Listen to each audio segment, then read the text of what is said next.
A blanket of fog perpetually shrouded Hollow Creek. It was as if the village was caught in a timeless spell, where the sun never fully broke through the dense mist. The fog was a constant companion, wrapping the village in a cold, damp embrace. It clung to the crumbling stone houses, seeping into every crack and crevice, and snaked its way through the ancient graveyard. The tombstones, weathered by time, stood as silent sentinels, their inscriptions barely visible through the thick mist. The air was heavy with moisture, making every breath feel like inhaling a cloud. The silence was profound, broken only by the occasional croak of a crow, its eerie call echoing through the fog. The village was a place of secrets, whispered and then swallowed by the fog. Shadowy figures moved through the mist, their forms indistinct and ghostly. Conversations were hushed, as if the fog itself was listening. At the edge of the village stood Blackwood Manor, a relic of a bygone era. Its presence was imposing, even through the veil of fog. Its once grand facade was now weathered and neglected, the paint peeling and the windows broken. The mansion had seen better days, but it still held an air of faded grandeur. Ivy crawled up its walls like grasping claws, adding to the sense of decay. The plants seemed to be reclaiming the building inch by inch. The house seemed to watch the village with empty eyes, its dark windows like soulless voids.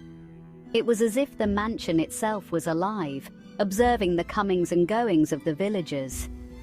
It was in this house that Madeline Fletcher had lived as a recluse since the death of her husband, Tom. She rarely ventured outside, her presence in the village more of a ghostly legend than a reality. The villagers spoke of her in hushed tones, adding to the air of mystery that surrounded Blackwood Manor. Madeline Fletcher was a woman of contradictions. She was a figure of both allure and mystery, captivating yet distant. She was beautiful, with her long dark hair and piercing blue eyes, yet there was a coldness to her beauty. Her gaze could pierce through the soul, leaving one feeling both mesmerized and unsettled. Her lips, usually painted a vibrant red, rarely curved into a smile. It was as if the vibrant color was a mask, hiding the true emotions that lay beneath. The villagers knew little about her. She had arrived in Hollow Creek with Tom 5 years ago. Their arrival was as mysterious as the fog that often enveloped the village, and their presence was felt but not understood. They kept to themselves, rarely venturing out. Madeline was an enigma, her past shrouded in the same fog that clung to the village. The house they lived in stood isolated, much like the woman herself. She was polite but distant, her words carefully chosen. Conversations with her were brief and to the point, leaving no room for personal connection. There was a stillness about her, an air of control that made the villagers uneasy. It was as if she held secrets that no one could pry from her. Secrets that added to her mystique and the unease she inspired in others. The villagers often whispered about her, speculating on her past and the reasons for her aloofness. But no one dared to ask her directly, for fear of the cold, piercing gaze that would surely follow. Madeline Fletcher remained a solitary figure, walking through the foggy streets of Hollow Creek, her presence a constant reminder of the unknown that lingered just beyond the reach of understanding. Across the street, in a cozy cottage, lived the Abbott family. Their home was always warm and inviting, a beacon of light in the otherwise gloomy evening.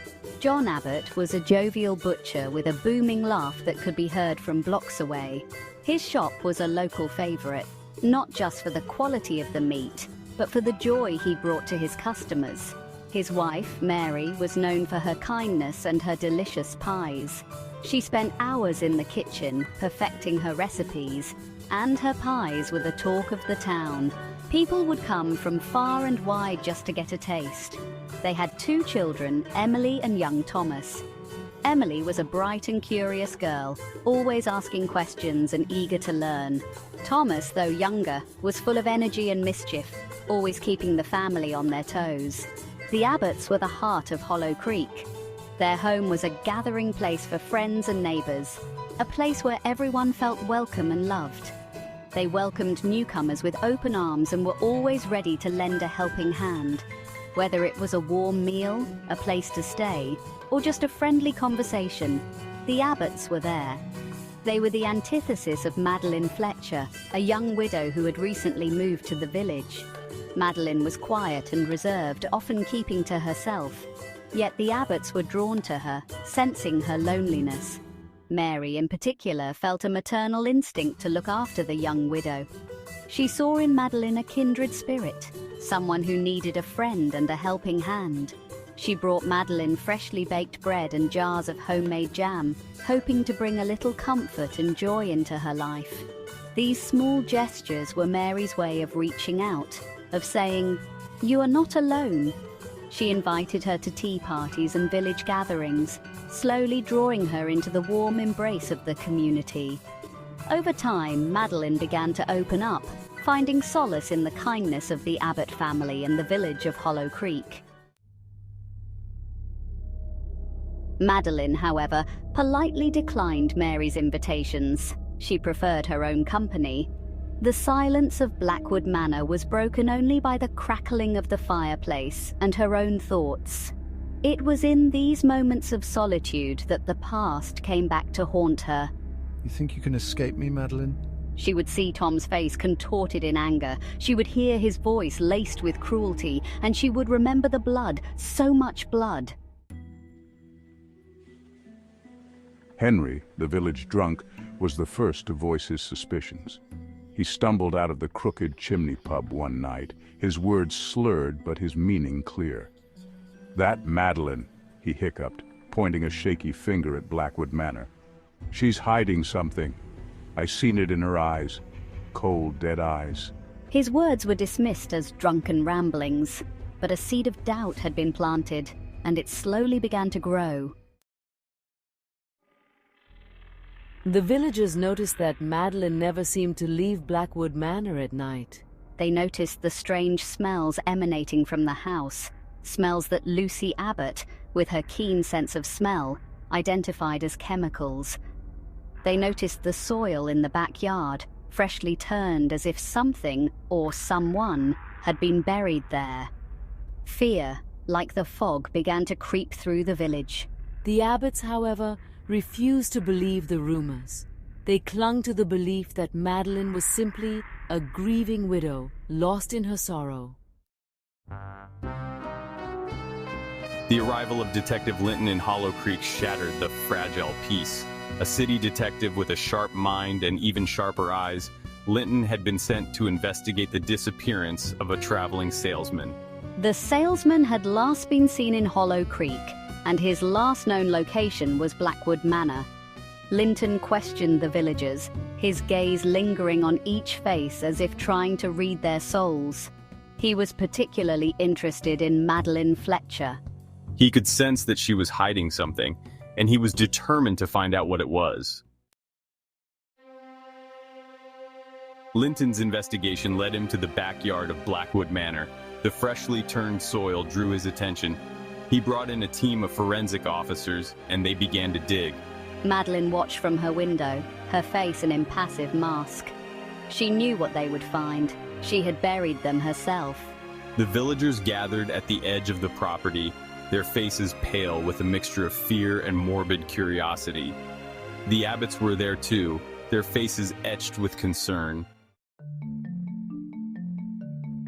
The discovery of the bodies sent shockwaves through Hollow Creek.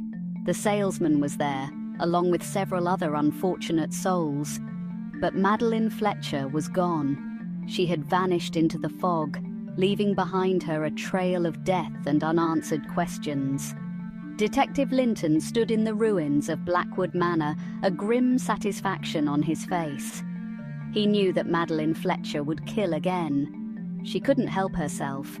Evil, it seemed, had a way of surviving. It simply found a new home. The air hung heavy in the courtroom, thick with anticipation. Every breath seemed to echo off the walls, amplifying the tension that gripped everyone present. The room was filled with a mix of fear, curiosity, and a morbid sense of excitement. Mansoura Abbott, her eyes burning with an unsettling light, stood emotionless in the dock. Her presence was almost otherworldly, as if she were detached from the reality of her situation. The intensity in her gaze was enough to send shivers down the spines of those who dared to meet it. Judge Andrews, his face etched with the gravity of the situation, prepared to deliver the sentence. His hands trembled slightly as he gripped the gavel, a symbol of the immense responsibility he bore. The weight of justice was heavy on his shoulders. A hush fell over the room as he spoke, his voice resonating with finality. Each word he uttered seemed to hang in the air, carrying the weight of the law and the collective conscience of society. Judge Andrews Mansoura Abbott, you have been found guilty of a most heinous crime. The courtroom seemed to hold its breath, the silence almost deafening as the words sank in.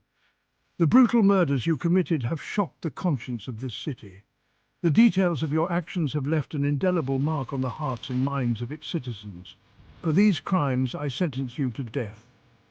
The declaration was met with a mixture of relief and horror, a stark reminder of the ultimate price of justice. A collective gasp arose from the gallery, yet Mansoura remained unmoved. Her stoic demeanour was a stark contrast to the emotional reactions around her. Her expression was a chilling mask of indifference. It was as if she were merely a spectator in her own trial, detached from the gravity of her fate. The date was set, the wheels of justice in motion. The machinery of the legal system had been engaged, and there was no turning back. The execution was to be a public spectacle in Trafalgar Square, a stark warning to those who dared to challenge the law. The city would bear witness to the ultimate act of retribution.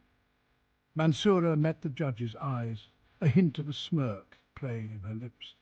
It was a defiant gesture, a final act of rebellion against the system that had condemned her. She had anticipated this outcome. Every step of her journey had led to this moment, and she faced it with a calm acceptance. Death held no fear for her. It was not an end, but a transition, a passage to something beyond the comprehension of those around her. It was merely a door, a passage to something else, a new beginning perhaps, or an escape from the confines of her mortal existence, and she, unlike her victims, held the key to her own destiny, a power that no sentence could take away from her. Trafalgar Square was a sea of faces, all drawn together by a morbid fascination. They had come to witness the execution of Mansoura Abbott, the woman dubbed London's butcher by the press. The air crackled with anticipation as Mansoura, flanked by guards, was led to the gallows. The executioner, a burly man with a stoic demeanour, placed the hood over her head. A hush fell over the crowd as he tightened the noose around her neck. Then, with a swift movement, the trapdoor beneath her feet swung open. But instead of the sickening thud of a lifeless body, a collective gasp arose from the crowd. The rope hung limp. Mansoura Abbott was gone, vanished into thin air. Panic erupted. The crowd, transformed into a terrified mob, surged back in confusion and fear. The legend of Mansoura Abbott had taken a terrifying turn. Death, it seemed, had no dominion over her. The escape of Mansoura Abbott sent shockwaves through London. The city that had just witnessed her condemnation was now gripped by a new wave of terror. Newspapers ran headlines splashed with sensationalized accounts of her escape. The authorities, their faces etched with concern and a hint of fear, launched a city-wide manhunt. Rumors spread like wildfire. Some whispered that she possessed supernatural abilities. Others claimed she had accomplices within the system. The city, once a symbol of order and security, felt vulnerable, exposed. The streets seemed darker, the shadows deeper. The name Mansoura Abbott was on everyone's lips, a chilling reminder that evil often wore a human face. The city held its breath, waiting, watching. The question on everyone's mind was not if Mansoura Abbott would resurface, but when. And when she did, what form would her vengeance take? Detective Inspector Michael Harris, a man hardened by years on the force, With a face that told stories of countless sleepless nights and relentless pursuits, was assigned to the case that would test his limits. Haunted by the grim details of Mansoura's crimes, the brutality and the cunning, he felt a surge of both trepidation and determination. This was a battle of wits, a test of his very essence as a detective. This was not just another case, it was personal. The stakes were higher, the pressure immense. This time it's different, this time it's personal. I can feel it in my bones. Harris, known for his meticulous approach and unwavering focus, was not one to back down. He immersed himself in the case files, diving deep into the labyrinth of clues and evidence. He studied the crime scene photos, reviewed witness testimonies, and scrutinized every detail, analyzing every piece of evidence with a fine-tooth comb. Each clue was a piece of the puzzle. He was determined to understand the mind of this woman, to get inside her head, to anticipate her next move and stay one step ahead. I need to get inside her head, understand her patterns, decode her every move. Only then can I catch her. Only then can I put an end to this madness. He knew that Mansoura Abbott was not just a criminal, she was a predator, a master of disguise and deception, and the city of London was her hunting ground. The sprawling metropolis, with its dark alleyways and hidden corners, was her playground. As Harris delved deeper into the investigation, piecing together the fragments of her twisted game, he felt a growing sense of unease. The case was complex, a web of deceit and misdirection, riddled with dead ends and inconsistencies. It was as if she was always one step ahead, anticipating his every move. It was as if Mansoura Abbott was always one step ahead, toying with him, leading him on a deadly game of cat and mouse. The tension was palpable, the stakes higher than ever. It was a relentless pursuit, a battle of wits and wills. She's always one step ahead, but I won't let her win. Not this time. This time I will be the hunter, but I won't let her win. Not this time. This time I will be the one to end this.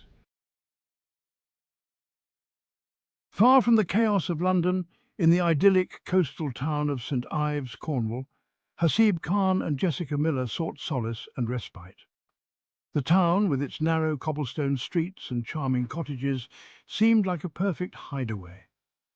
The sea breeze carried with it a promise of tranquility, a stark contrast to the turmoil they had left behind.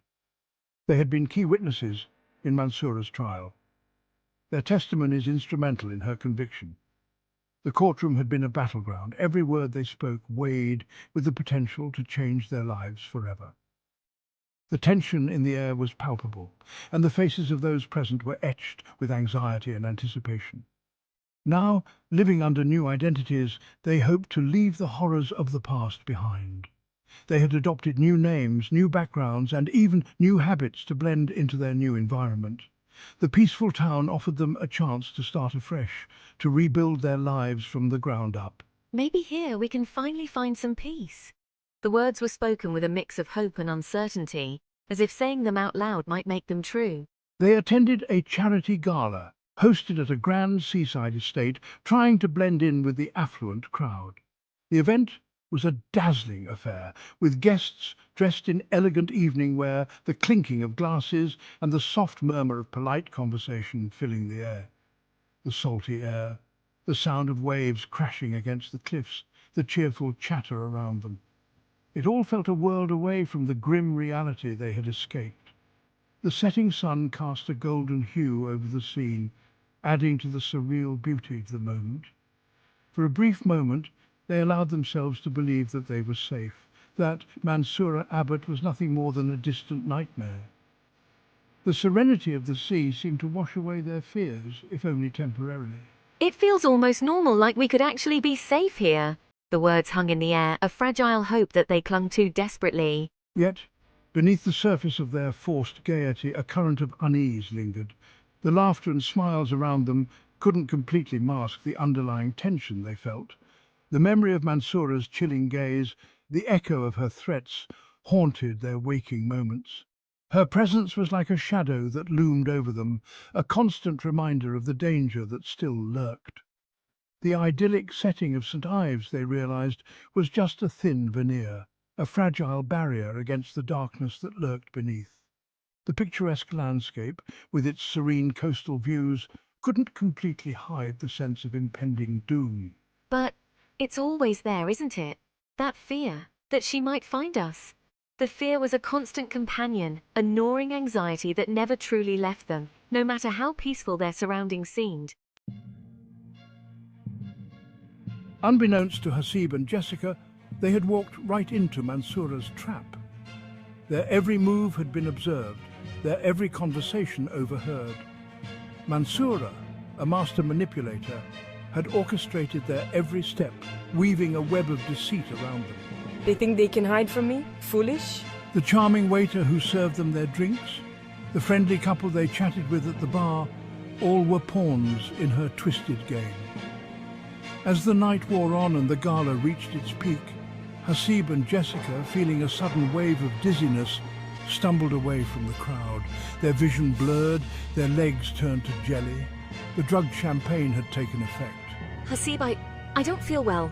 They collapsed unconscious into the waiting arms of Mansoura's accomplices. Their last conscious thought was a chilling certainty. Mansoura Abbott had found them.